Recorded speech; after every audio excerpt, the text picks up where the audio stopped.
Hola a todos, mi nombre es Manuel, esto es Historia Bizarra Bizantina y hoy os traigo la reseña del presente libro La Revolución Rusa contada para escépticos de Juan Eslava Galán, nuestro escritor jienense y prolífico por antonomasia, amén de católico de referencia del canal. En él, Eslava Galán analiza cuál es el hecho preponderante, el hecho más importante de todo el cercano y sangriento siglo XX, que no fue otro que la Revolución Rusa de 1917. Juan Eslava Galán, fiel a su peculiar estilo de mitificador, nos narra en su libro cuáles fueron los inicios de la última de las grandes religiones monoteístas de la historia, el socialismo. Así se suma a la gran corriente de opinión que ve en el ascenso de la ideología de izquierda un auténtico movimiento mesiánico. Y es que esta ideología de izquierda,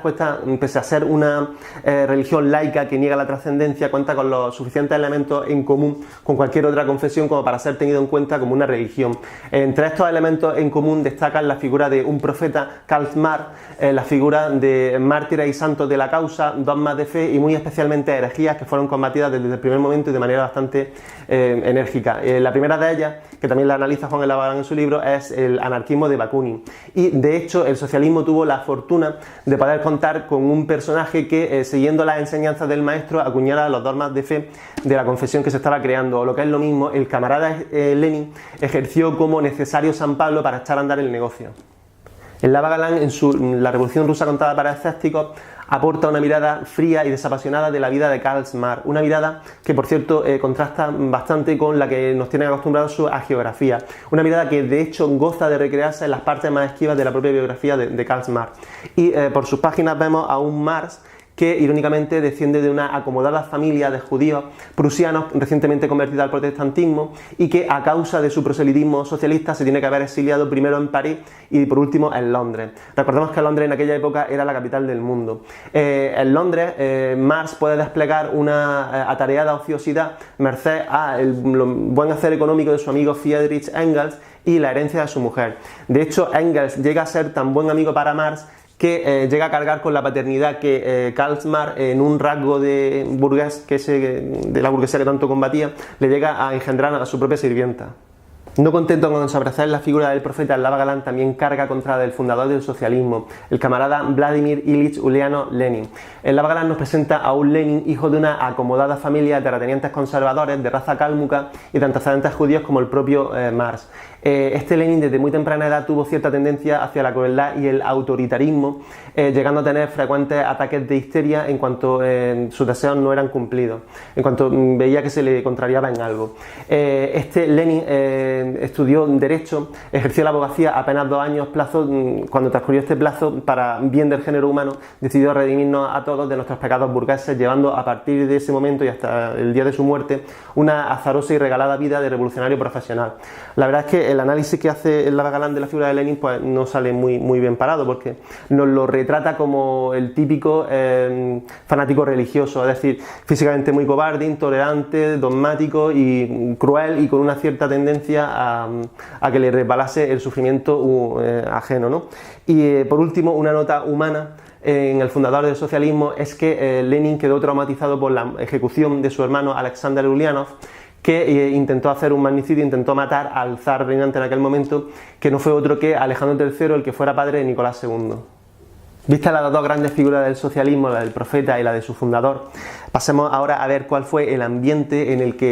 social en el que se produjo el alumbramiento de la nueva fe, que por cierto fue de una volatilidad extrema. Hay que decir que las diferencias entre las distintas clases sociales en las décadas antes de la Revolución eran casi infinitas, puesto que mediaba un abismo entre el campesinado y los obreros de las fábricas por un lado y la aristocracia por otro. La aristocracia rusa era la más rica del mundo con diferencia y vivía en un auténtico delirio permanente de fiestas, saraos y óperas, mientras que, sin ir más lejos, hasta pocas décadas antes de la Revolución, el campesinado ruso tenía la condición de siervo, o lo que es lo mismo, cuando se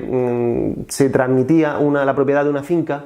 ese campesinado iba dentro de la propia venta de la finca, como si se trataran de animales de tiro, como si fueran caballos o fueran bueyes. También el rasgo que probablemente más nos escenifique cuáles eran los diferentes abismos que mediaban entre las diferentes clases sociales era el hecho de que ni siquiera hablaban la misma lengua, puesto que la aristocracia rusa había adoptado como moda el francés como lengua franca, dejando el ruso para comunicarse con las clases inferiores. Y es que no hay que olvidar que el Imperio ruso era una autocracia en la que el poder emanaba directamente de Dios y que los zares, del mismo modo que sus lejanos ancestros, los basileos de Constantinopla, reinaban despóticamente sobre sus súbditos. No obstante, el propio régimen zarista no fue del todo ciego a sus propios excesos y en las décadas previas a la revolución intentó modernizar el país social, económica y políticamente.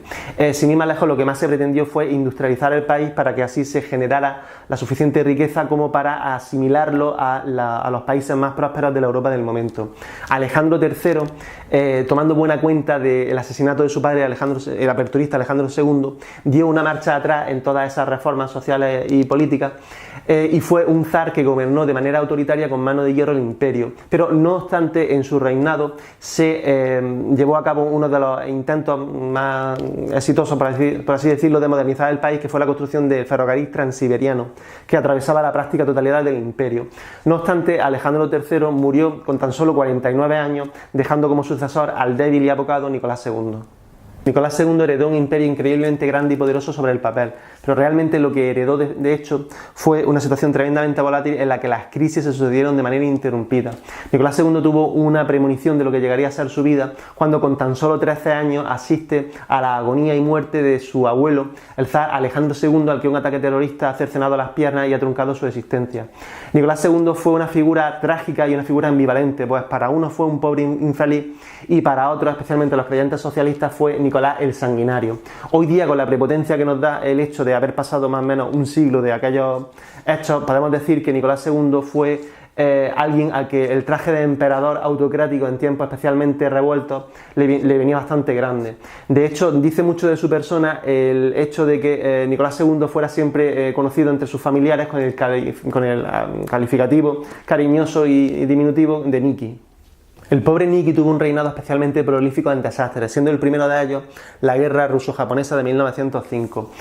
Hay que recordar que en aquella época las naciones europeas tenían la consideración de ser superiores, puesto que a principios del siglo XX las diferentes potencias europeas gobernaban el mundo, con Inglaterra a la cabeza, seguida muy de cerca del Imperio alemán, y curiosamente, mientras en otras partes del mundo se cocían a fuego lento imperios que luego darían mucho que hablar, como los Estados Unidos de América o como el Imperio del Sol naciente. Dicho esto, esto es para que entendáis que la guerra ruso-japonesa de 1905, en teoría, dada la teórica desproporción de fuerzas, los rusos debieron de haberse merendado a los japoneses, que tenían, como asiáticos que eran, en aquella época la catalogación de ser un pueblo inferior a los europeos. Y en la práctica realmente los rusos salieron tremendamente escaldados del conflicto, padeciendo un tremendo menoscabo de su reputación internacional. Fruto de todo esto fue la fallida revolución de 1905, en la que los obreros de San Petersburgo, del 3 al 8 de enero, pretendieron hacer una huelga general en la que demandaban unas menores horas de jornada laboral y un mayor sueldo. Esta huelga general acabó a las puertas del Palacio Zarista, el Palacio de Invierno, cuando los soldados zaristas dispararon contra una indefensa y pacífica multitud, dejando numerosos muertos. Esta revolución lo único que consiguió fue dejar atrás años de incertidumbre económica y política, en los que los jerarcas del régimen zarista debieron de abrir los ojos de cómo de caldeada estaba la situación y ponerse en serio a tomar medidas para remediar el mal ambiente social. Medidas que se tomaron fallidas fueron la creación de las dumas o parlamentos, a los que el propio Nicolás II, siguiendo las enseñanzas de su autoritario padre Alejandro III, se opuso férreamente, enrocándose de manera suicida en sus privilegios autocráticos. La situación del Imperio ruso se agravó considerablemente en 1914, el año en el que Europa de manera inconsciente decide suicidarse. El Imperio zarista, que entra a luchar en la Gran Guerra del bando aliado, no estaba en absoluto preparado para este conflicto por las peculiares circunstancias económicas, sociales y políticas por las que atravesaba. De manera irónica, el Imperio zarista era visto desde fuera como un enemigo o un aliado formidable, puesto que contaba con una ingente cantidad de recursos materiales y con una también ingente y prácticamente inagotable flujo de soldados. Soldados que mal entrenados, mal pertrechados, mal comidos y peor mandados acabaron degenerando en carne de cañón. Y es justamente aquí cuando el pobre Niki toma la que es sin duda alguna la peor decisión de todo su reinado, que es la de acaudillar él mismo de manera personal las tropas en el frente. De esta manera, Niki pasa a ser Nicolás el Sanguinario, y a este, y únicamente a este, a Nicolás el Sanguinario, se le debe de culpar, se le debe de imputar de todos los desastres y todas las derrotas y todas las matanzas del frente, así como de los desastres que la guerra produjo en retaguardia en forma de hambre y enfermedad. La tragedia se consuma en 1917, año en el que los alemanes deciden sacar a Rusia del tablero de la guerra, para lo cual le inoculan el virus del comunismo y financian a los bolcheviques. De esta manera, Alemania, el Imperio Alemán, lo que pretendía era cerrar el frente oriental para, de esta manera, arremeter con todo su poderío en el frente occidental y arrollar a franceses e ingleses que estaban contra las cuerdas y esperando el socorro estadounidense.